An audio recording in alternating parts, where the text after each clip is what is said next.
Okay, so welcome to this second video lecture for value-added tax. Now, so we'll start with the advanced VAT. So, if you are an owner or seller of the refined sugar, flour, and naturally grown and planted timber products, you are actually um, required to pay for advanced VAT. No, so let's start with naturally grown and planted timber products. Okay, so an advanced VAT is imposed on the transportation of naturally grown and planted timber products and is determined by applying a 12% VAT rate on the value per cubic meter of the different species of naturally grown and planted timber products in accordance with the schedule as provided in Revenue Regulations 13-2007. So, actually, ito yun siya. No? So, mag-vary ang price depende sa ano, um, klase, no, ng timber products and kung saan siya galing. It's from Luzon, Visayas, and Mindanao, no? So, the advance of VAT na bayaran mo is 12%. Depende, no, per cubic meter. No, kasi per cubic meter man ito, di ba? Ito siya. Okay? So, let's have here an example, no? So, Foresto Isidro is a VAT registered person and a license under a forest development agreement with the government in Kalinga province in Luzon. He harvested 1,700 cubic meter of mahogany. So, as per the table provided, yung mahogany is 1,400 per cubic meter. So, naka-harvest man siya ng 1,700. So, the advanced VAT would be 1,700 cubic meter times 1,400 per cubic meter times 12%. So, yung advanced VAT niya nabayaran is 285,600. Okay? Next would be the advanced VAT on refined sugar. Okay. So, an advanced VAT is imposed on the sale of refined sugar and shall be paid by the owner seller to the RDO before any refined sugar can be withdrawn from any sugar refinery. No? So, actually, yung advanced VAT is bayaran mo siya before mo ma-withdraw yung product for production. Again, for refined sugar, for flour, and for naturally grown timber product. Okay? So, persons or firms engaged in the production and manufacturing of refined sugar for their own account also shall be allowed of presumptive input tax, which is predictable against output tax equivalent to 4%. Though we do have separate discussion for presumptive input tax, since nag-discuss naman tayo ng refined sugar, if a person engaged in production of refined sugar actually has a presumptive input tax of 4% on its agriculture products na gi-purchase. Okay? Say for example, nag-purchase ka ng sugarcane and we all know that sugarcane are VAT exempt kasi sila, agricultural products are VAT exempt. So, kumbaga, may output sila kasi yung refined sugar, process naman yun, may output yun, no, pag sale. Pero yung cost of production mo, especially agricultural product na raw material such as sugarcane, what do you call this? Walang input tax, no? Kasi nga, siya, VAT exempt. No, if you purchase agricultural products kasi, so wala yung VAT, no? So, pero we do have a presumptive input tax equivalent to 4%. Okay? So, of the gross value in money of their purchases of primary agricultural products which are used as inputs to their production, which in case for refined sugar is the sugar cane. So the base price of the advanced VAT shall be determined by applying the 12% VAT on the base price of 1,400 per 50 kilogram bag of sugar. So, yun yung have here as an illustration. No, ito yan yung illustration natin. So, company buys sugar cane from the farmers, processes it refinery and sells the output to wholesalers. So, the following relates to its processing and refining activities during the month. So, you do have purchase of sugar cane from cane farmers, 2 million, refining expenses, including 24,000 VAT, no? 324,000 in total production of 50 kilogram bag refined sugar, 4,000 bags. So, assuming Sugar Co was able to sell 3,800 bags at 1,800 per bag during the month, the VAT payable shall be computed. Okay? So, pero let's compute muna for the advanced VAT ha. So, yung advanced VAT natin, di ba, is yung production niya is 4,000 bags. So, 'di ba, advanced VAT is yun, number of 50 kilogram bags times 1/4 times 12%. So, may advanced VAT ka nang gibayaran na 672,000. Okay? So, you sold 38 bags for 1,800. Then, yung output tax mo nito, so of course, 38 times 1,8 times 12%. Okay? So, 820,800. So, yung input VAT mo, so, ito yung presumptive input VAT. So, of course, ang agricultural product dito is yung sugarcane, no? Diba? So, 2 million times 4%. So, 80,000. Okay? So, other expenses na may VAT, pwede mo i-claim yung input din niya. So, itong refining expenses, including VAT na 24,000, so you do have 24,000. Okay? So, therefore, the total input VAT na i-claim mo is 104,000. So, the VAT payable is 716,800. So, technically, si advance VAT, hindi siya, is not an input VAT. It is an advance payment which is deduction after the VAT payable is determined, no? Yun yung advance VAT. So, hindi siya kasali dito as deduction, as input VAT. Okay? So, ano siya, deduction siya after sa VAT payable. So, you still have tax still payable after you claim the advance input VAT. So, yung advance input VAT, yun nga, pwede mo siya ma-claim, no? So, you have tax still payable of 44,800. So, if in case na may unutilized advance VAT, say for example ito,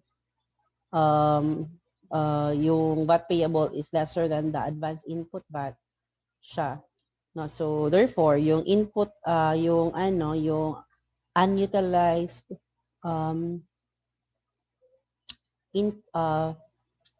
advanced VAT, no, it should be advanced VAT. Pwede mo siya ma-claim or ma-carry over, no, along with the input VAT carry over. Okay? So next, for the advanced VAT on the sale of flour milled from imported wheat. Okay? So the VAT on the sale of flour milled from imported wheat shall be paid by the flour miller prior to the release from the Bureau of Customs custody of the wheat which is imported and declared for flour milling. No? So we do have formula. So the amount of VAT payment shall be determined by applying the 12% on the tax base. No? So for meat imported by flour millers, 75% of the sum of the invoice value, so multiplied by the currency exchange rate on the date of on payment date. No? So of course, since importation ito, so the invoice value should be naka ano yan siya, naka foreign currency. So i-translate mo siya using the current exchange rate. Then estimated custom duties and other charges prior to the release of the imported wheat from the customs custody. So 75% yun of the sum of the B and C.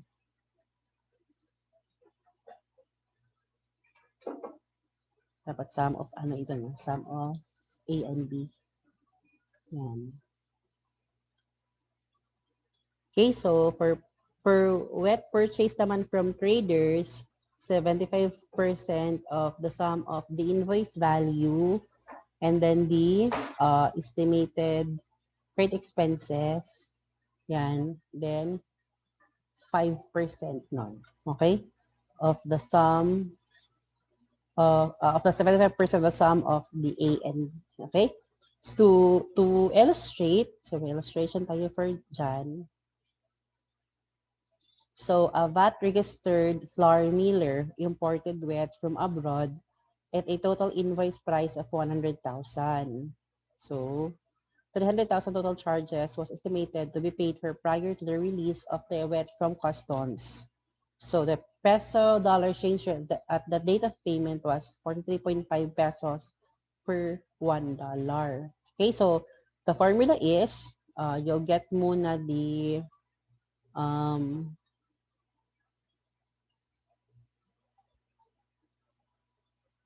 invoice price, that's 100,000 times 40.5 kasi dapat i-convert mo siya into peso or translate mo into peso. So the invoice price is 4,350,000 plus yung estimated custom charges at 300,000. So yung landed cost mo is 4,650,000. So i-multiply mo kasi dapat mag-add ka man ng 5% of the sum ni invoice price plus or 5% ni landed cost.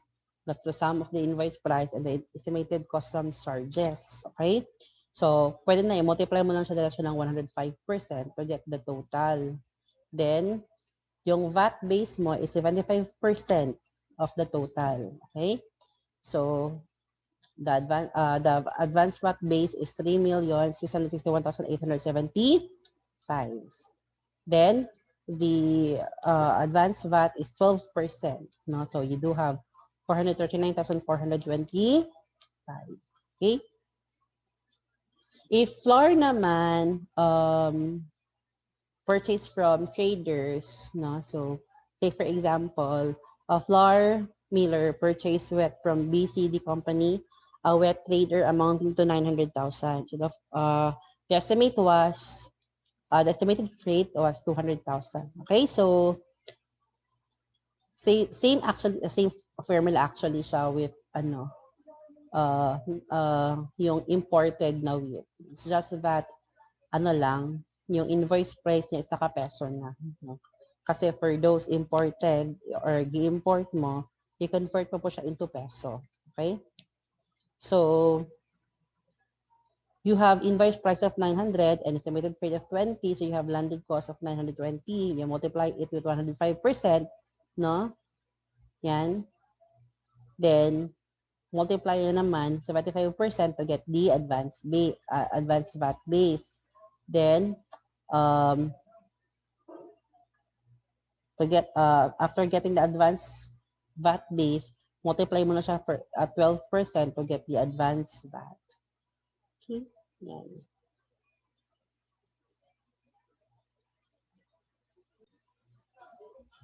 Okay, so to continue, we have VAT on sale of services and use or lease of properties, no? So, the phrase sale of service, exchange of services means the performance of all kinds of services in the Philippines for others for a fee, remuneration, or consideration, including those performed or rendered by. So, ito yung mga nag-sale, no, or exchange ng services. You have construction and service contractors, stock, real estate, commercial, customs, and immigration brokers, lessors of property or housing services, proprietors of operations of restaurants, refreshment parlors, cafes, and other eating places, no? Dealers in securities, lending investors, transport contractors under transport of goods or cargoes, sale of electricity by generation, transmission and distribution companies, non-life insurance companies, pre-need companies, and similar services regardless of whether or not the performance of thereof calls for the exercise of use or physical or mental faculties. No? So, Those are sale of services that are subject to value-added tax. So there shall be levied, assessed, and collected a value added by equivalent to 12% of the gross receipts. Take note, it should be in gross receipts. Okay, excluding the VAT. So derived from the sale or exchange services, including the use or lease of properties. So pag-base tayo sa output tax or sa VAT, based on the gross receipts if service concern yung entity, no? So gross receipts means the total amount of money or its equivalent representing the contract price, compensation, service fee, and rental or royalty, including amount charged for materials supplied with the services and deposits applied as payments for services rendered and advance payment actually or constructively received during the taxable period for the service performed or to be performed for another person, no? Excluding the VAT. So, ang basis mo is lahat ng gross receipts, lahat ng collection mo of which you issued official receipt, no? Yan. That should be the base for your value-added tax. So what are the zero-rated sale of services? No, so we have discussed last time what are the zero-rated sale of goods or property, no, di ba? Ngayon naman, we'll discuss zero-rated sale of services. Pero more likely, no, ang sale of services are services done from palabas, di ba? No? Yan siya. But we're discussing, we will be enumerating it. So if you could still remember, in our previous discussion, so I think I made mention that zero-rated sales are actually vatable sales. It's just that walang output, no? So, pero may input ka, no? So yung output mo at 0%, input mo at 12%. So, what will happen to your input VAT? So you can actually have it be refunded or apply as a tax credit. Okay? In a zero-rated sale of services by a VAT-registered person, is taxable transaction for VAT purposes, but shall not result to any output tax kasi nga zero-rated. Okay? However, the input tax on purchase of goods or properties or services related to such zero-rated sale shall be available as tax credit or refund in accordance with the regulations. Okay? So what are the zero-rated sale of services? Ito, processing, manufacturing, or repacking goods and or services performed for other persons doing business outside the Philippines. No? So yun siya. So directly nag-render ka ng services for firms na nag-manufacture o nag-repack ng goods, no? For business doing outside Philippines or meaning nag-export ng goods. Services rendered to persons or entities with exemptions under special laws or international agreements to which the Philippines is a signatory. Okay? The third one, services rendered to persons engaged in international shipping or air transport, no? So, pag nag-render ka ng services sa mga persons na nag-engage in or corporations engaged in international shipping or air transport operations, zero-rated yon. Next, services performed by subcontractors accredited by either the Board of Investments or ADC in processing, converting, or manufacturing goods for enterprise whose export sales. Okay? So, export sale pa din, no? Yun dapat the requirement is 70% of its annual production. Next, transport of passengers by domestic air or sea carriers from Philippines to a foreign country. Okay? So pag may domestic na airline company yung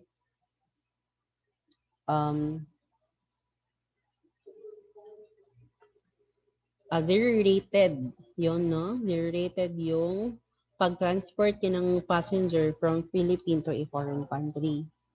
Pero pag domestic company, tas Philippines lang yung destination, hindi yun zero-rated. No? Okay? So, sale of power or fuel generated through renewable sources of energy such as biomass, solar, wind, hydropower, and other energy sources using technology such as fuel cell and hydrogen fuels provide zero ratings only to such services. Okay?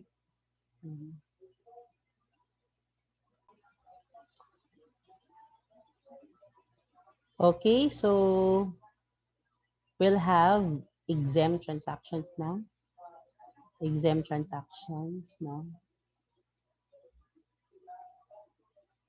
Exempt transactions. Okay. So uh exempt transactions, this means that the sale of goods or services and the use or lease of properties are not subject to VAT or output tax. No? And the seller or lessor is not allowed to claim any credit or input tax on purchases. No? So, what are the exempt transactions? No? The following are VAT exempt transactions. So, sale or importation of agricultural marine food products in their original state. Okay? Yan. Livestock and poultry used as producing goods or human consumption and breeding and stock and generic materials. Okay, so what are those products na consider mo na in their original state? Meaning, hindi siya nagdaan ng process, no? Walang process. So, product which undergone simple processes or preparation or preservation of market, no? Such as itong freezing, drying, salting, broiling, roasting, smoking, or stripping, no? Ma-consider pa rin siya na original state, no? Polished or husked rice, corn grits, raw cane sugar and molasses, no? Ordinary salt, and copra. No? So, therefore, all agricultural products no, sa mga gulay, yan, isda, karne, baboy, are VAT exempt. No? For as long as na siya iyang original state o siya ni agi og process. Okay? Next, but it should be noted that livestock does not include fighting cocks, raised horses, zoo animals, and other animals generally considered as pets. So, hindi sila VAT exempt. Next one would be sale or importation of fertilizers, seedlings, and fingerlings, fish, prawn, livestock, and poultry feeds. No, ingredients used in the manufacture of finished feeds, no, exempt specialty feeds for raised horses. No? So, ito lang exemption niya. So, mga specialty feeds for raised horses, fighting stocks, aquarium fish, zoo animals, and other animals generally considered as pets, yung mga ano nila, feeds or fertilizers, yun, hindi siya exempt from that. No? Ito, pagkaon sa horses, fighting cocks, aquarium, no? Aquarium fish, no? Zoo animals, no? Dili VAT exempt. Next would be importation of personal and household effects belonging to the resident of the Philippines returning from abroad and non-resident citizens coming to resettle in the Philippines. No? And also, such goods must be exempt from custom duties. Okay? No? Kasi, we know man, di ba, na ang importation are subject to VAT, but ito yung exemption niya. No? Next, importation of professional instruments and implements, tools, or trade, occupation, or employment wearing apparel, domestic animals, and other personal household effects. So provided that it belongs to the persons coming to settle in the Philippines in quantities and or class suitable to the profession, rank, or profession of the persons importing said items. for their own use and not for sale, barter, or exchange. And accompanying such persons or arriving with a reasonable time. Okay? So yun siya, no? Next is services subject to percentage tax. Yun. No, so, kasi, as I said before, di ba, hindi pwede magsabay yung VAT at percentage. So, if you are a VAT registered person, if you are non-VAT registered, so therefore, di ka pwede na mag-impose ng VAT. So, VAT exempt yun. So, services by agricultural growers and milling for others, no? At exempt ito, exempt pala into rice, corn into corn grits, and sugarcane into sugar. No? Ito yung mga milling services na exempt.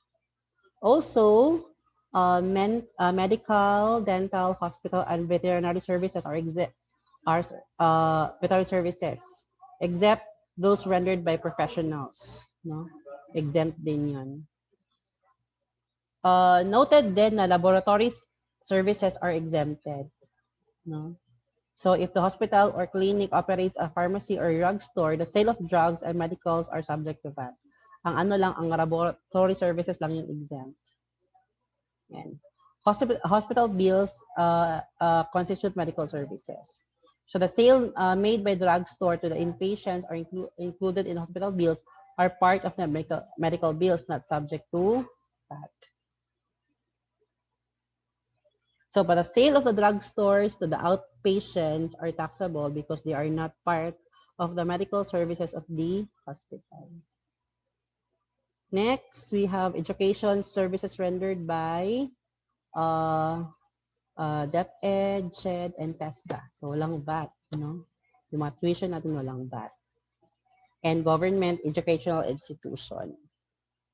Next would be services rendered by individuals pursuant to employer-employer relationships. Yung mga sweldo natin, walang VAT.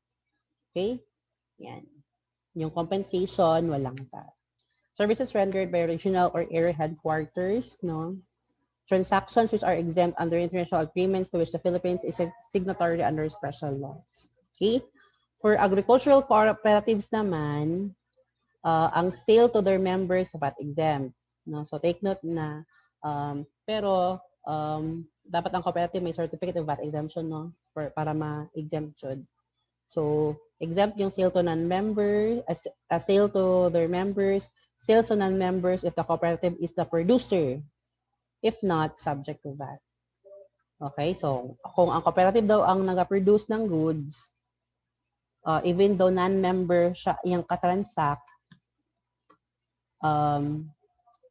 exempt siya. However, if hindi si cooperative ang nag-produce ng goods or kung giangkat niya, no, or gi-purchase lang ni cooperative, it should be subject to VAT. And then, importation of direct farm inputs, machineries, and equipment, including spare parts thereof, to be used directly and exclusively in the production and or processing of their products for cooperatives. Ano yon? Exempt. So, gross receipts naman from lending activities by credit or multi-purpose cooperative. So, pag gross receipts from lending activities to its member, exempt. Pag gross receipts from lending activities to non-members, exempt siya. Pero since lending cooperative sila, no, or credit cooperative, so gross receipts from non-lending activities to its member and non-members, of which may transaction sila other than palending or providing credit to its members and non-members, subject na yun to VAT. Okay, next. So, sale by non-agricultural, non-electric, and non-credit cooperatives provided that the share capital contribution of each member that exceed 15,000. No? So, here noted that importation of non-agricultural, non-electric, and non-credit cooperatives of machineries and equipment, including spare parts thereof, to be used by them are subject to value-added tax. Okay, so next one would be export sales by persons who are not VAT registered. So again, of course, since they are not VAT registered, then they cannot impose value added tax. So naman, if you are a seller of real property, no, of course, subject yun siya to VAT. However, if nagbenta ka ng real property, no, not primarily held for sale to customer or held for lease in the ordinary course of trade or business, exempt yun from VAT. No? So, exempt din yung real property utilized for low-cost housing, no, as defined in RA 7279, otherwise known as the Urban Development and Housing Act of 1992 and other related laws. Also, real property utilized for socialized housing as defined in Article the Republic Act number 7279 in other related laws. Okay? Yan. Also, real property is primarily held for sale to customers for lease in the ordinary course of business. So, if the residential lot valued at pag 1,500,000 and below, no? Yun yung bagong threshold, 1,500,000 na. And house and lot and other residential dwellings valued at 2,500,000. Yun yung threshold natin. However, if two or more adjacent residential lots are sold or disposed in favor of one buyer, so for the purpose of utilizing the lots as one residential lot, the sale shall be exempt from VAT only if the aggregate do not exceed 1.5 million, as amended. Kasi dati, di ba, 1,919,500 yan. Okay?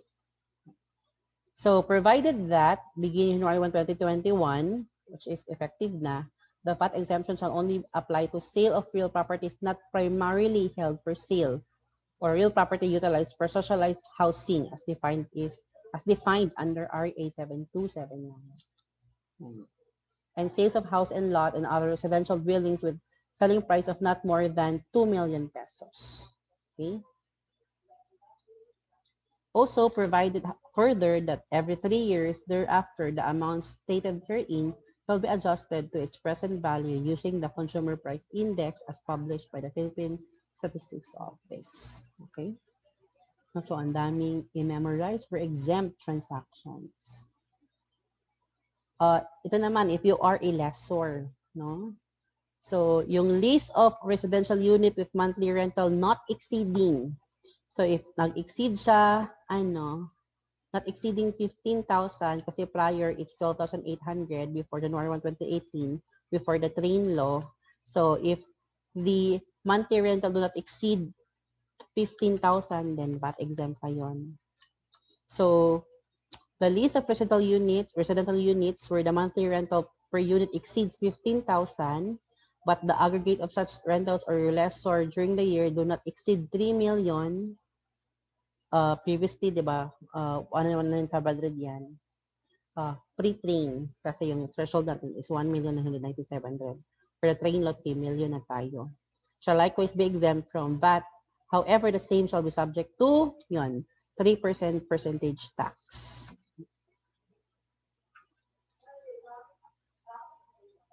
Okay, yun.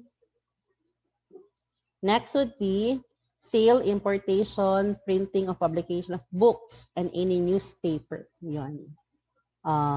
Exempt din yun. Ito, transfer of passengers by international carriers doing business in the Philippines. So, kasi subject ito to 3%, 3% other percentage tax or common carriers tax, no? Basta transfer of passengers by international carriers doing business in the Philippines, yan. Yan, subject to 3% common carrier tax. Common carriers tax. Kasi percentage tax yun. So, di pwede na subject to siya to VAT, subject pa siya to percentage, no? So, yung transport of passengers by international carriers doing in the Philippines, subject to 3% common carriers tax. Ito, sale, importation, or lease of passengers or cargo vessels and aircraft, including engine equipment and spare parts thereof, for domestic or international transport operations. Exempt yun. Importation of fuel, goods, and supplies by persons engaged in international shipping or air transport operations. No? So provided that fuel, goods, and supplies shall be exclusively or shall pertain to transport of goods or passengers from a port in the Philippines directly to a foreign port.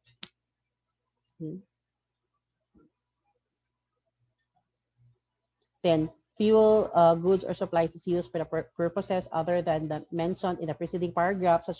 Such portion of fuel, goods, and supplies shall be subject to 12% VAT. Ito, sale of services of banks and non-bank financial intermediaries kasi ito sila subject siya to percentage tax. If it's gross receipts tax. Yan. So, yung banks are not subject to VAT because they're subject to percentage tax. Okay? Next, sale or release of goods and services to senior citizens with disabilities. No? Exempt yun. Transfer property pursuant to Section 40 as amended. No? Next one, association dues, membership fees, and other assessment and charges collected on a purely reimbursement basis by homeowners associations and condominium corporations established under RA 9904. So the Magna Carta for homeowners and homeowners association. Okay, so exempt yan. This is actually a train law new provision. Then ang sale of gold to Bangko Sentral ng Pilipinas, new provision ito kasi before it's zero-rated sale. Ang sale of gold to Bangko Sentral ng Pilipinas ngayon exempt na. Sale of drugs and medicines prescribed or for diabetes, high cholesterol, and hypertension. Okay, it's a new provision, no? Effective January 1, 2018. And lastly, for the exempt transaction, sale or release of goods or properties or the performance of services other than the transactions mentioned in the preceding paragraphs. So the gross annual sales and or receipts do not exceed the amount of 3 million as amended. Okay? So those are actually the exempt transactions, no? So, di ba may vatable transactions or transactions subject to VAT, may zero-rated transactions or zero-rated sale and zero-rated sale of services. And we also have VAT exempt sale of goods or property and VAT exempt sale of services. No? So, ang importante dyan, ma-familiarize mo, ano yung mga VAT exempt? Tsaka ano yung mga VAT zero-rated na transactions. No? Just need to familiarize. Okay?